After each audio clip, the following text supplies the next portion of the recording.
Viewers అందరికీ నమస్కారములు. మన ఛానల్ని ఫస్ట్ టైం వాచ్ చేస్తున్న వ్యూవర్స్ అందరూ కూడా వెదర్ రిలేటెడ్ అప్డేట్స్ కోసం తప్పకుండా మన ఛానల్ని సబ్స్క్రైబ్ బటన్ మీద క్లిక్ చేసి సబ్స్క్రైబ్ చేసుకోండి. ఎందుకంటే మన ఛానల్ని మీరు సబ్స్క్రైబ్ చేసుకుంటే మన ఛానల్లో వచ్చే వెదర్ అప్డేట్స్ కానీ ఇన్ఫర్మేషన్ కానీ మీకు త్వరగా వేగంగా వచ్చే అవకాశం అయితే ఉంది. నాపై మీరందరూ చూపిస్తున్న అభిమానానికి, కురిపిస్తున్న ప్రేమకు నా హృదయపూర్వక కృతజ్ఞతలు. వర్షాల గురించి తెలుసుకుందాం. ఎపిసోడ్ నెంబర్ 22కి అందరికీ కూడా స్వాగతం.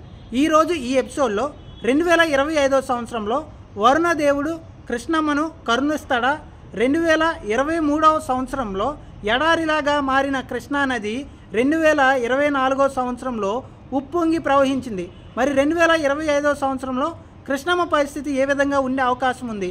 అలాగే కృష్ణా నది పరివాహక రాష్ట్రాలు ముఖ్యంగా మనం చూసుకుంటే కర్ణాటక, ఆంధ్రప్రదేశ్, మహారాష్ట్రతో పాటుగా తెలంగాణ రాష్ట్రాల్లో ఉన్న కోట్ల ఎకరాల భూముల భవిష్యత్తు ఈ కృష్ణా నది నిండే దానిపై ఆధారపడి ఉంది. కాబట్టి దాని భవిష్యత్తు ఏ విధంగా ఉండబోతుంది?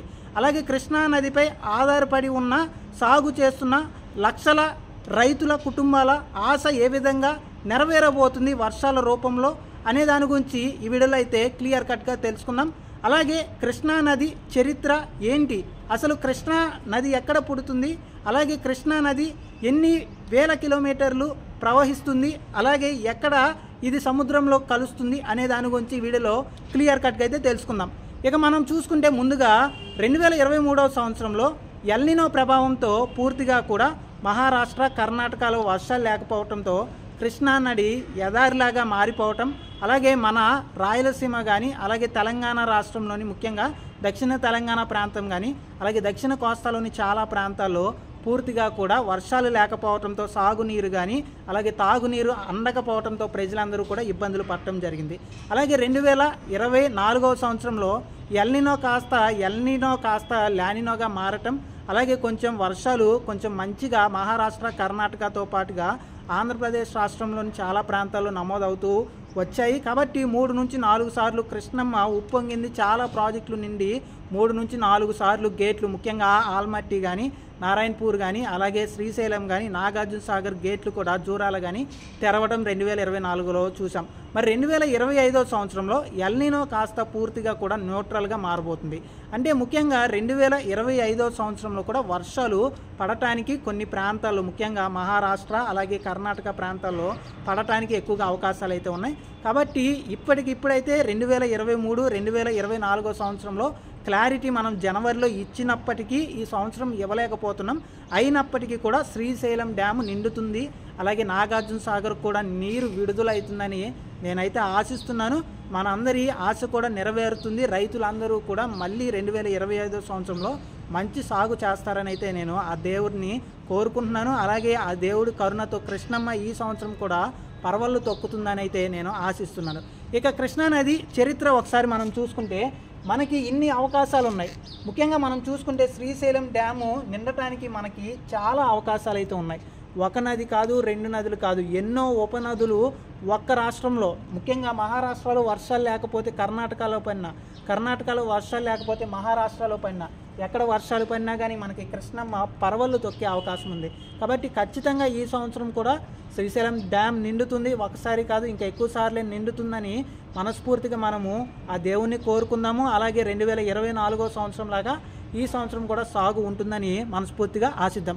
ఇక కృష్ణమ్మ దాదాపు 1400 కిలోమీటర్లు ప్రవహిస్తుంది. మహాబలేశ్వరం నుంచి మనం చూసుకుంటే ఇటు హంసలదేవి వరకు ముఖ్యంగా మనం చూసుకుంటే దాదాపు 1400 కిలోమీటర్లు మన భారతదేశంలో ముఖ్యంగా బ్రహ్మపుత్ర కానీ, గంగా కానీ, అలాగే ముఖ్యంగా మనం చూసుకుంటే ఇటు హిందూ కానీ, అలాగే వీటి తర్వాత మనం గోదావరి, ఆ తర్వాత కృష్ణానది 5వ స్థానంలో మనకి కృష్ణానది అయితే దాదాపు 2,58,000 స్క్వేర్ ఫీట్ కిలోమీటర్లలో దాదాపుగా విస్తీర్ణంలో 8% దాదాపు భారతదేశంలో అయితే విస్తీర్ణతో మన కృష్ణానది అయితే ప్రవహిస్తుంది. ముఖ్యంగా మనం చూసుకుంటే ఇక్కడ మహాబలేశ్వరం దగ్గర అయితే ఈ కృష్ణానది ముందుగా మొదలవుతుంది, ఇక్కడ మొదలవుతుంది. అలాగే మహాబలేశ్వరం నుంచి హంసలదీవి వరకు ఇక్కడ మనం చూసుకుంటే హంసలదీవి వరకు కూడా ఉంటుంది. ముఖ్యంగా ఈ మహాబలేశ్వరం అలాగే కోయినా అంటే ఇది మహారాష్ట్ర రాష్ట్రంలోని ఈ ప్రాంతాలు. కోయినా నది నిండిన తర్వాత మనకి కారండ్ అనే ప్రాంతం దగ్గర మహాబలేశ్వరం నుంచి వచ్చే వాటర్ కానీ అలాగే కోయినా నది నుంచి వచ్చే వాటర్ కానీ ముఖ్యంగా మనకి కారండ్ అనే ప్రాంతం దగ్గర ఇక్కడ కలుస్తుంది. మనం చూసుకుంటే ఈ పార్ట్ వరకు కారండ్ అనే ప్రాంతం వరకు కలుస్తుంది. ఇక్కడ మనకి చూసుకుంటే మనకి 2 రైట్ ట్రిబ్యూటరీస్ అయితే ఉన్నాయి. ఒకటి దూద్గంగా అలాగే గీతప్రభ. ఈ 2 కూడా మనకి చూసుకుంటే ఇటు కృష్ణా నదిలో కలుస్తాయి. అలాగే మనకి ఇంకొక రైట్ ట్రిబ్యూటరీ అయితే ఉంది. మనం చూసుకుంటే మలప్రభ అనేది కూడా మనకి కృష్ణా నదిలో అయితే కలుస్తుంది. కాబట్టి ఈ 3 ఏదైతే రైట్ ట్రిబ్యూటరీస్ ఉన్నాయో ఇవి 3 కూడా మనకి కృష్ణా నదిలో కలుస్తాయి. అలాగే మహాబలేశ్వరం అలాగే కోయినా నది నుంచి కూడా వాటర్ అయితే వస్తుంది ఇటు మహారాష్ట్ర నుంచి. ఇక యార్లా నది కూడా తూర్పు నుంచి, ఇది కూడా చాలా పెద్ద నది. ఇది కూడా మనకి కృష్ణా నదిలో అయితే మహారాష్ట్ర నుంచి వస్తున్న వాటర్తో అయితే కలుస్తుంది. ఇక భీమశంకర హిల్స్ దగ్గర మనకి భీమా నది అయితే మొదలవుతుంది. కాబట్టి ఈ భీమా నది కూడా చాలా చాలా పెద్ద నది. ఇది కూడా మనకి చూసుకుంటే మనకి తెలంగాణ బార్డర్ దగ్గరలో మనకైతే కలుస్తుంది. అలాగే మనం చూసుకుంటే ఇటు కర్ణాటక రాష్ట్రంలోని తుంగభద్ర అనేవి 2 సపరేటు ఉపనదులు. ఇవి 2 కలిసి తుంగభద్రగా మారి మనకి ఇక్కడ కర్నూలు ఈ ప్రాంతాల్లో మనకైతే శ్రీశైలం దగ్గరలో అయితే కలుస్తుంది. కాబట్టి మనకి మహారాష్ట్ర నుంచి ఇదంతా కూడా వాటర్ వచ్చి అలాగే తుంగభద్ర ఇటు కర్ణాటక నుంచి కూడా ఈ వాటర్ అంతా వచ్చి మనకి శ్రీశైలం దగ్గరికి అయితే చేరుతుంది. కాబట్టి ఇవి మెల్లిమెల్లిగా నిండుకుంటూ రావాలి అంటే మనకి జూన్ నెల మొత్తం కూడా ఇక్కడ వర్షాలు పడతాయి. కాబట్టి జూన్ మొత్తం కూడా ఇదంతా నిండుకుంటా జూలై నెలకి మనకి శ్రీశైలం దగ్గరికి వాటర్ వచ్చే అవకాశం ఉంది. ఎందుకంటే ఇప్పుడు ఎండాకాలం కాబట్టి పూర్తిగా ఎండిపోతున్న పరిస్థితి. ఎప్పుడైతే మనకి శ్రీశైలం దగ్గరికి వాటర్ వస్తుందో శ్రీశైలం దగ్గర నుంచి మనకి నాగార్జున సాగర్కి అయితే నీళ్లను విడుదల చేసే అవకాశం అయితే ఉంది. మీరు అందరూ చూస్తూ ఉంటే ఇక్కడ మనకి 6 ఉపనదులు అయితే ఉన్నాయి. మళ్ళీ మనకి తెలంగాణ రాష్ట్రంలోని ముఖ్యంగా పెదవాగు కానీ, దిండి కానీ, అలాగే హలీమా కానీ, అలాగే మున్నేరు కానీ, పాలేరు కానీ, మూసి, ఇవి అన్నీ కూడా మనకి కృష్ణా నదిలో అయితే కలుస్తాయి. అలాగే శ్రీశైలం నుంచి దిగువగా నాగార్జున సాగర్కి కూడా మనకైతే వాటర్ని శ్రీశైలం నిండిన తర్వాత అయితే రిలీజ్ చేస్తారు. కాబట్టి మనకి ముఖ్యంగా నాగార్జున సాగర్ నుంచి ఇక్కడ కిందకి పులిచింతల అలాగే కిందకి దిగువకి రిలీజ్ చేస్తారు. ఆ తర్వాత మనకి ఇక్కడ పులిగడ్డ దగ్గర మనకి కృష్ణా జిల్లాలో పులిగడ్డ దగ్గర 2 పాయలుగా అయితే విడిపోతుంది.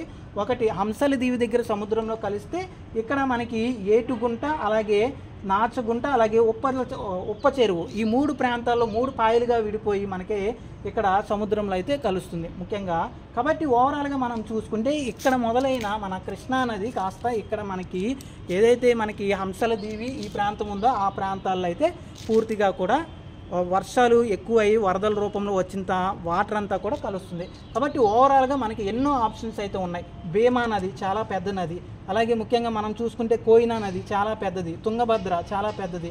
ఇవన్నీ కూడా మనకి ఖచ్చితంగా వర్షాలు మహారాష్ట్రలో పడటానికి అవకాశాలు ఉన్నాయి. కాబట్టి ఈ సంవత్సరం కూడా శ్రీశైలం ప్రాజెక్ట్ నిండుతుంది. అలాగే ముఖ్యంగా మనము ఏదైతే చెప్పుకుంటున్నామో చాలామంది రైతులు ఉమ్మడి మహబూబ్ నగర్ కానీ, నల్గొండ కానీ, మన తెలంగాణ రాష్ట్రంలో మన ఖమ్మం జిల్లా కానీ ఈ 3 జిల్లాల రైతులందరూ కూడా ముఖ్యంగా మనం చూసుకుంటే ఈ కృష్ణా నదిపై ఆధారపడి ఉంటారు. అలాగే ముఖ్యంగా మనకి మన ఆంధ్రప్రదేశ్ రాష్ట్రంలోని ఉమ్మడి గుంటూరు, ప్రకాశం, నెల్లూరు, కడపతో పాటుగా కర్నూలు, అనంతపురం అలాగే గుంటూరు ఈ పరిసర ప్రాంతాల్లో రైతాంగం మొత్తం కూడా ఆధారపడి ఉంటారు. కాబట్టి 2025వ సంవత్సరంలో కూడా మంచి వర్షాలు పడాలని, అలాగే ముఖ్యంగా 2024వ సంవత్సరంలాగా రైతులందరూ కూడా మంచిగా పంటలు పండించి ఈ సంవత్సరం మంచిగా ఆదాయాలు పొందాలని అయితే నేను కోరుకుంటున్నాను.